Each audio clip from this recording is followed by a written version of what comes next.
প্রশ্ন, শ্রীকৃষ্ণর ভক্ত না হয়ে আমি যদি সৎপথে চলি, সৎ কথা বলি, গরিবদের সাহায্য করি, বাবা মার সেবা করি, তবে কি ভগবান প্রীত হবেন না?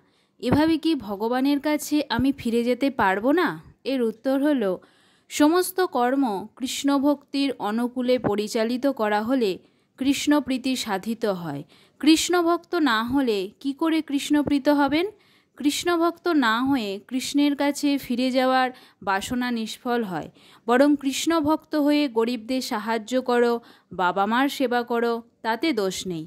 কৃষ্ণভক্তির প্রেরণা দিয়ে জীবকে ভগবদ্ধামে উপনীত হওয়ার জন্যই সাহায্য করাই যথার্থ বৈদিক পরোপকার। কৃষ্ণভক্ত না হয়ে জাগতিক সমস্ত কর্তব্য কর্মগুলি সম্পাদন করতে থাকলে তাতে কিছু পুণ্য সঞ্চিত হবে। সেই পুণ্য বলে বড় জোর কিছুদিনের জন্য স্বর্গসুখ ভোগের সুযোগ পাওয়া যাবে বলে শাস্ত্রে নির্দিষ্ট হয়।